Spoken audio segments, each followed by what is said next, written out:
Pemirsa, ketemu lagi dengan channel yang sengaja dibangun untuk berbagi pengetahuan dan belajar sepanjang hayat. Nah, kita kali ini akan berbagi pengetahuan tentang kesehatan gizi bersama ahlinya. Dan kita berada di episode ke-11. Apa tema kita? Tema kita adalah bagaimana hubungan antara gizi makanan dengan imunitas di tubuh kita. Nah, tentu saja kalau video ini sampai ke gadget-gadget Anda, ini adalah berkat sentuhan kreatif dan inovatif Mas Heri Teguh Wiono. Beliau adalah guru SMP Negeri 2 Karanganyar Ngawi dan beliau adalah juga pemilik channel Media Komunika. Tentu saja saudara perlu klik subscribe ini supaya channel ini bisa eksis untuk berbagi pengetahuan dan belajar sepanjang hayat bersama para dokter dan bersama saudara-saudara sehingga kita bisa hidup secara sehat. Nah, kita sapa dulu dan narasumber kita adalah masih Dr. Rahma Kusuma Wardani, spesialis gizi klinik dari Rumah Sakit JIH dan Rumah Sakit RSA, Rumah Sakit Akademik Universitas Gadjah Mada. Assalamualaikum warahmatullahi wabarakatuh, dokter. Waalaikumsalam warahmatullahi wabarakatuh, Prof. Terima kasih, Prof. Sehat? Alhamdulillah, Dok. Saya relatif lebih sehat karena selalu mengikuti nasihat-nasihat dokter-dokter yang ada di suyanto.id, Dok. Wah, Jadi Masya Allah, ya, Prof. ya, karena kan banyak orang yang sebetulnya tidak percaya pada ilmu pengetahuan dan ilmu kedokteran. Ya, maksudnya ya ilmu pengetahuan, kedokteran dan juga ilmu pengetahuan. Sudah jelas bahwa misalkan ya, merokok itu enggak baik, ya tetap dilakukan juga. Walaupun dalam keyakinannya itu tidak baik, tapi tidak bisa memiliki kekuatan untuk meninggalkan itu. Saya kira juga makan seperti itu, Dok. Ada sesuatu yang tidak baik tetap dilakukan. Nah, gimana, Dok? Soal apa hubungan gizi makanan dengan imunitas. Bagaimana membangun imunitas dilihat dari aspek gizi, Dok? Dokter. Iya, Prof. Ya, jadi seperti namanya imunitas. Imunitas sistem imun, daya tahan tubuh terhadap benda asing yang masuk ke dalam tubuh. Oke. Jadi ketika ada benda asing dari luar, entah itu debu-debu, bakteri, virus, sebetulnya kan tubuh melakukan respon perlawanan. Jadi tidak hanya diam saja. Oke. Ketika debu masuk ke dalam hidung atau kita tidak sengaja masuk ke dalam mulut, kita ada reaksi batuk-batuk, Oke. ada keluar lendir, dahak, itu kan sebetulnya reaksi imun, ya, Hmm, reaksi ya. imunitas. Kemudian berlanjut lagi, misalnya kita terpapar suatu virus, bakteri, kuman, apapun lah yang masuk ke dalam tubuh kita. Sistem pertahanan di dalam tubuh, sel-sel semuanya akan bergerak, berusaha untuk menahan laju infeksi dari bakteri, dari kuman benda asing yang masuk ke dalam tubuh. Nah, fungsi makanan apa? Fungsi gizi apa? Ketika kita memiliki status gizi yang baik, ketika kita selama ini konsumsi makanan-makanan yang baik, otomatis sistem imunitas kita akan lebih baik lagi. Dia istilahnya tidak kalah bersaing dengan invasi dari, benda asing yang masuk ke dalam tubuh. Oke. Kerjanya akan lebih optimal. Hmm. Gimana caranya? Sebetulnya gampang, Prof. Seperti yang sudah saya sampaikan di episode-episode sebelumnya. Selama kita mengkonsumsi makanan dalam gizi yang seimbang, dalam jumlah yang sesuai, Ya. insya Allah daya tahan tubuh kita akan baik. Mhm. Karbohidrat cukup, protein cukup, lemaknya cukup, vitamin-vitamin dan mineral cukup, insya Allah daya tahan tubuh kita akan baik, Dan seperti itu. tambah satu lagi kan, Dok, itu Apa, syaratnya. Prof? Mhm. Tidak tidak begadang. Ah, ya betul, istirahat cukup dan olahraga pastinya, Prof. Ya, tapi memang nanti gini, Prof, ada beberapa, jenis makanan ya, jenis Ya. bahan makanan yang akan lebih spesifik lagi untuk meningkatkan imunitas kita. Jadi saya bagi menjadi 3, Prof.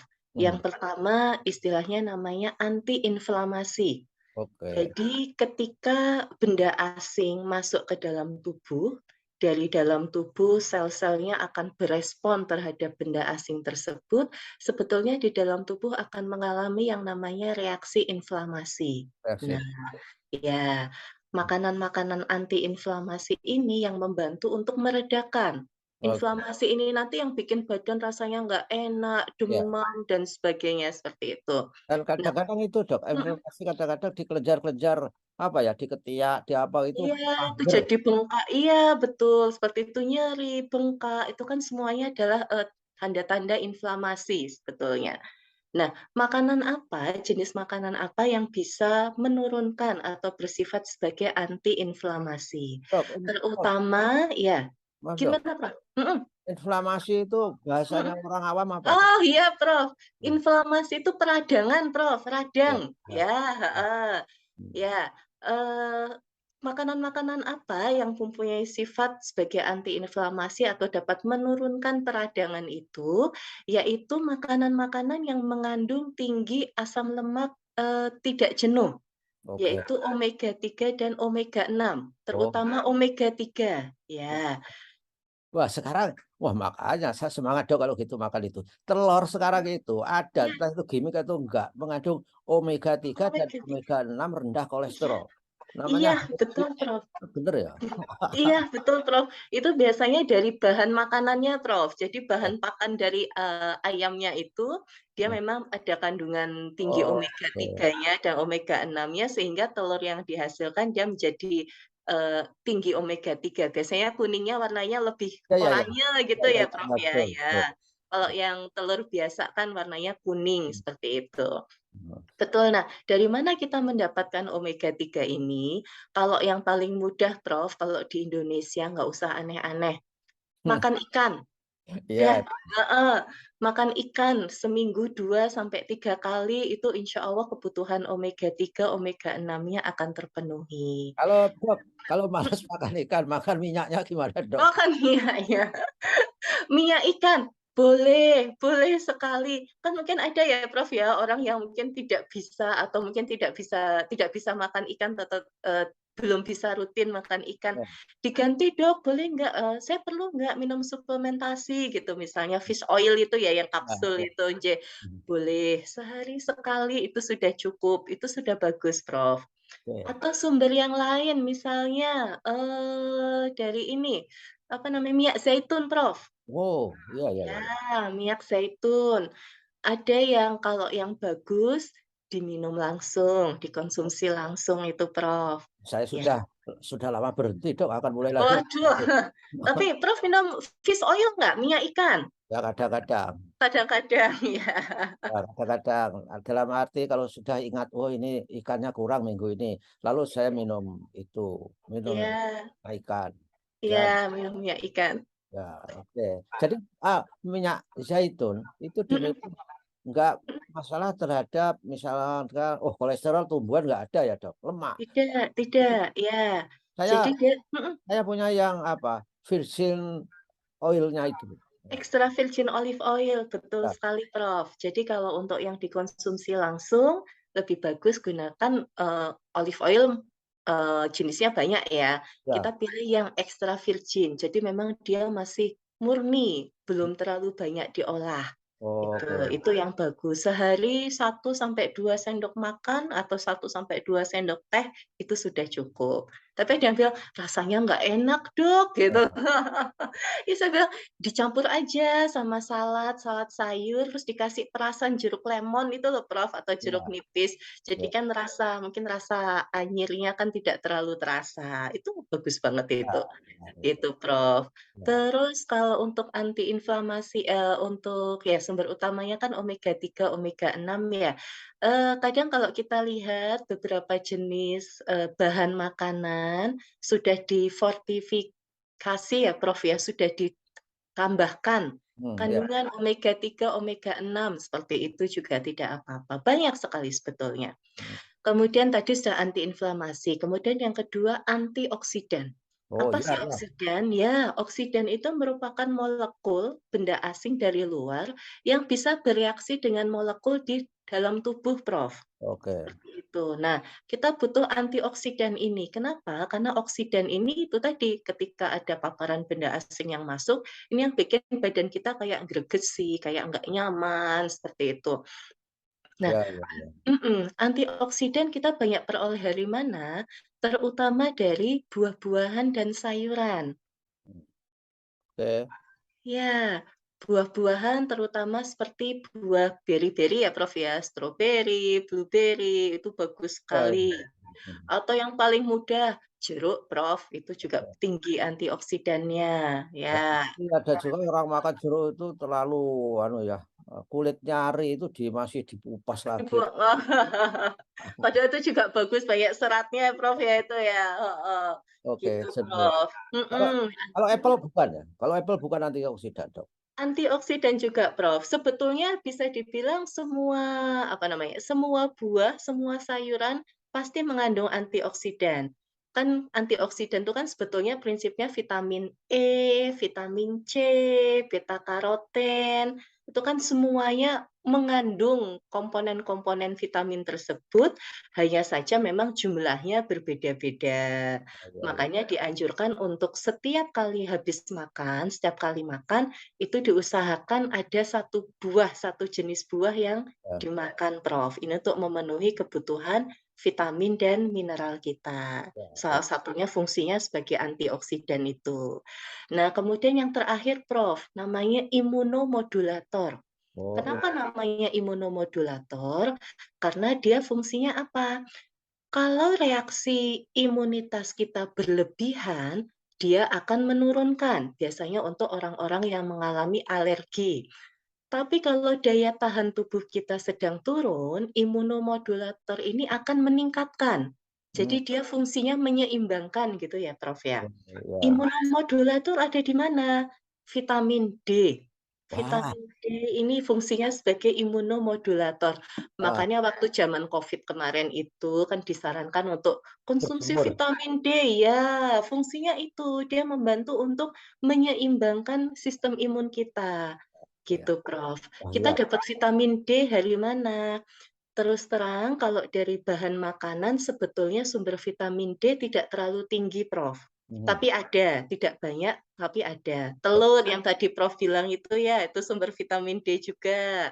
Hmm. Kemudian susu, Mhm. kemudian sama beberapa makanan yang difortifikasi, itu kan dia biasanya ada tambahan dengan fortifikasi vitamin D misalnya. Begitu, Itu Dok. boleh sekali, Kalau Prof. begitu keluarga keluarga keju, cheese, Mhm, iya. yogurt, dan sebagainya itu juga ada vitamin D dong? Ada, Prof, betul. Jadi semua bahan olahan dari susu otomatis pasti ada kandungan vitamin D-nya juga. Nah, tapi sebetulnya ada satu lagi, Prof, yang bahan paling murah meriah dan sudah disediakan, Prof. Mhm. Sinar matahari, Prof. Wah, ya. Ah, ya itu udah tinggal berjemur aja, Prof. Ya ya, Mhm, saya sering. Saya sering. mhm. Saking mantepnya saya kalau ke sawah berjemur Heeh. itu apa, saya buka baju saya di tengah sawah itu nggak tahu orang ya. Jadi apa betul gitu? Apa artinya sinar matahari itu bisa menembus Mhm. baju atau memang harus langsung ke kulit, Dok? Sebaiknya langsung ke kulit, Prof. Hmm. Langsung ke kulit. Nah, tapi memang ada waktunya dan ada durasinya, Prof. Tidak boleh terlalu lama juga. Kalau di Indonesia, kalau dari Perhimpunan Dokter Spesialis Kulit, dianjurkan kalau kita berjemur itu antara jam 9, jam 10, Prof. Hmm. Kemudian durasinya tuh hanya sekitar 15 sampai 20 menit. Jadi jangan terlalu lama juga. Kalau terlalu lama, takutnya nanti malah akan memicu, flek hitam atau kanker kulit juga. Nah, Iya kadang salah sebetulnya orang Indonesia tuh sudah benar, Prof. Kan kita sering ya jalan-jalan, kena iya. panas dan sebagainya. Kelirunya adalah kita pakai tabir surya. Ya Nah, ya kalau pakai ya. tabir surya kan otomatis tidak Ya, bisa ya, ya. terproses provitamin D-nya. Pakai Oh, payung gitu, berkabut hitam gitu ya, Prof, ya. pakai pakai sunblock kayak Pakai dempul sunblock, aja. pakai payung, wah komplit gitu. Nah itu sebenarnya kalau untuk orang Indonesia kita sudah diberi nikmat vitamin D itu cukup besar, Prof, dari sinar matahari. Tapi itu tadi, karena kita takut kena panas, kita kalau siang memang lebih banyak di dalam ruangan, kalau keluar pakai payung, pakai sunblock, itu kemudian umumnya orang Indonesia memang kekurangan vitamin D, sehingga untuk fungsi imunomodulator dianjurkan konsumsi vitamin D harian secara rutin. Tapi Ya, memang lebih bagus dicek dulu sih, Prof. Vitamin D-nya sebetulnya masih cukup atau memang sudah kekurangan di dalam tubuh, kan begitu, berarti Prof. harus harus medical check up tuh, mau lihat. Medical check, wah ya, salah satunya, Prof. Tapi Hmm. kalau cuma ingin lebih khusus untuk vitamin D itu juga bisa. Wah, wah, luar Iya. biasa. Memang dan sulit Dok dicari di Mhm, apotek. Saya kemarin beli mhm, beli vitamin D itu mhm. D3 1000 IU. Wah, Ya. itu mahal juga ya 200. Wah, luar biasa. Iya, Prof. Loh, makanya tuh Allah sudah memberikan yang murah meriah, praktis, tinggal pakai tuh, Prof, Ya, sebetulnya. betul, betul, betul. Ya, jadi kita terima kasih Dok. Kita summary kan bahwa Mhm, yang harus kita perangi supaya imun kita apa tinggi itu kita harus makan yang bisa mendorong yang bisa berfungsi sebagai antiinflamasi. betul. Kedua antioksidan. Yang ketiga istilahnya sulit Dok, apa tadi Dok? Imunomodulator, Prof. Imunomodulator. Ya. Ya, itu kalau bisa makan makanan yang sudah Mhm. dijelaskan Dokter Rahmat tadi, insya Allah kita sehat. Terima kasih Dok atas kehadirannya dan kita ketemu lagi di episode berikutnya untuk memberi penjelasan dan edukasi kepada saudara-saudara kita yang tentu saja supaya hidup sehat, berimbang, dan produktif. Wassalamualaikum warahmatullahi wabarakatuh, Dokter. Waalaikumsalam warahmatullahi wabarakatuh.